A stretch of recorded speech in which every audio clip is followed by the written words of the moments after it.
আসসালামু আলাইকুম। নতুন একটি রান্নার রেসিপি নিয়ে আপনাদের সামনে হাজির হয়েছি।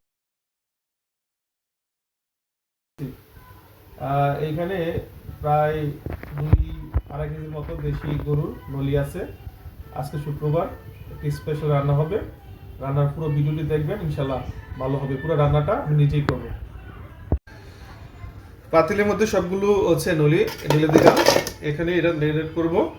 আচ্ছা, প্রথম হচ্ছে আমি দিব হচ্ছে লবণ। পরিমাণ মতো লবণ দিলাম, পরে লাগলে অবশ্যই আবার লবণ দিব। তারপরে দিব হচ্ছে রসুন বাটা। এখানে রসুন বাটা, নলিতে একটু রসুন বাটা বেশি লাগে।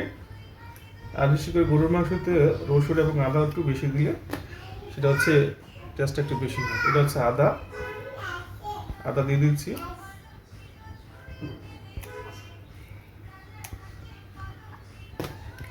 আচ্ছা, এরপর দিব হচ্ছে পেঁয়াজ কুচি।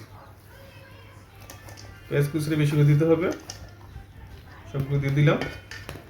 আর এখানে হচ্ছে আগের থেকে কিছু মশলা আমি নিয়ে রেখেছি। এটা হচ্ছে জিরা ব্লেন্ড করা, এটা হচ্ছে ধনিয়া গুঁড়া, এটা হচ্ছে মরিচের গুঁড়া, হলুদের গুঁড়া, আর এখানে হচ্ছে বিভিন্ন আস্ত গরম মশলা আছে, তেজপাতা, সবগুলো দিয়ে দিব। আচ্ছা, এরপর দিব হচ্ছে আমার নিজের হাতে প্রস্তুত করা বাসায় প্রায় 18টা আইটেম দিয়ে গরম মশলা, শাহি গরম মশলা আমি প্রস্তুত করেছি। এই মশলাটা খুবই ভালো একটা স্মেল আছে। আমি এই মশলাটা প্রথমে এখানে দিয়ে দিব, পরে আবার ইউজ করব।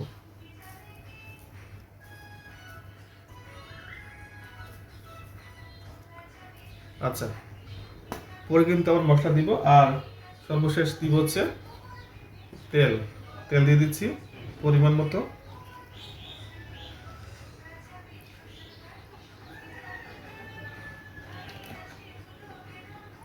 আর একটু দিয়ে দিই তেল। আচ্ছা, এবার হচ্ছে যতটুকু সম্ভব হয় ভালো করে হচ্ছে মশলাগুলো এটার সাথে মিক্সড করে দিব।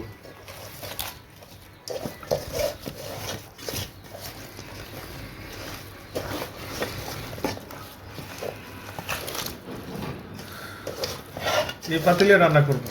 ভালো করে হচ্ছে নেড়ে মশলাগুলো হচ্ছে দিয়ে দেওয়ার চেষ্টা করতেছি। তবে মশলা হচ্ছে পরিমাণ মতো দেওয়াটাই বেটার, বেশিও না কমও না, যতটুকু প্রয়োজন ততটুকুই দেওয়া উচিত। আর বিশেষ করে হচ্ছে এই রসুন এবং আদা, এই দুইটা হচ্ছে অবশ্যই গরুর মাংস একটু বেশি হলে মাংসের টেস্টটা খুব ভালো হয়। আর এই দেশি এই নলিগুলো রান্নার পরে এগুলো যদি চালের গুঁড়া রুটি অথবা তন্দুর রুটি দিয়ে খাওয়া যায়, হেভি টেস্ট।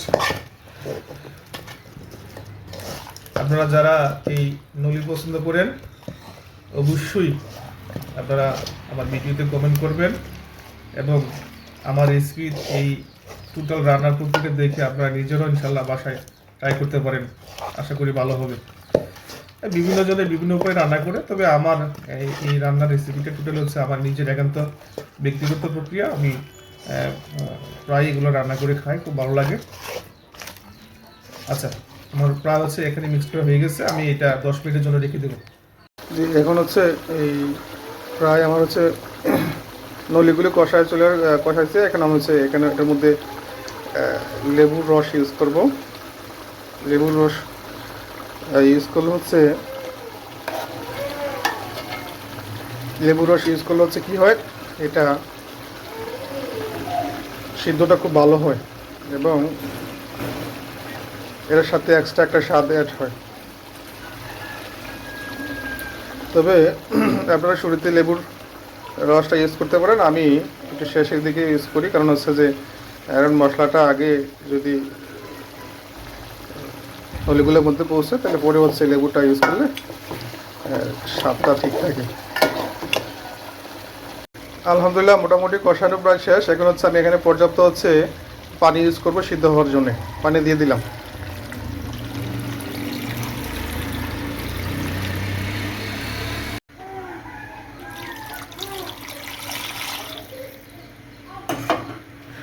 আমি এখানে যে পানিটা ইউজ করছি সেটা আপনারা হয়তো বলতে পারেন যে এত পানি কেন। আসলে এটা কিন্তু সিদ্ধ এখনও ভালো করে হয়নি। এটা সিদ্ধ হতে অনেক সময়ের প্রয়োজন এবং সেই সময়টা হচ্ছে এই পানিটা শুকিয়ে যাবে এবং পানিটা শুকিয়ে এটার মধ্যে হচ্ছে ভালো একটি কালার আসবে এবং হচ্ছে আমার নলিটা হচ্ছে রেডি হবে।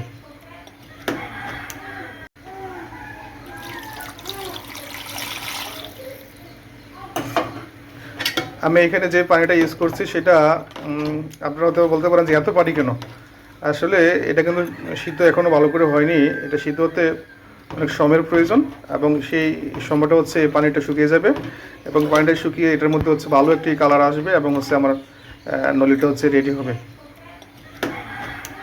আর হচ্ছে নলি রান্না প্রায় শেষ। এই হচ্ছে আমার নলি, দীর্ঘ হচ্ছে প্রায় 50 মিনিট রান্না হয়েছে এবং আলহামদুলিল্লাহ খুব ভালো সিদ্ধ হয়েছে। এটা হচ্ছে আমরা এখন রুটি দিয়ে খাবো। আমি যদি একটু নিই, এটা হচ্ছে খুব ভালো সিদ্ধ হয়েছে আলহামদুলিল্লাহ।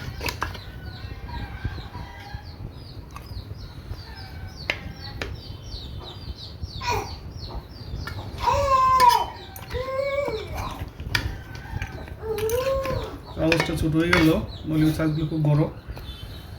এই ঝোলটা, গ্রেভিটা মাশাআল্লাহ খুব সুন্দর হয়েছে এবং রুটি দিয়ে খুব ভালো জমবে। আপনারা যারা হচ্ছে নলি পছন্দ করেন অবশ্যই বাসায় ট্রাই করবেন এবং হচ্ছে পর্যাপ্ত হাতে সময় নিয়ে রান্না করতে হবে।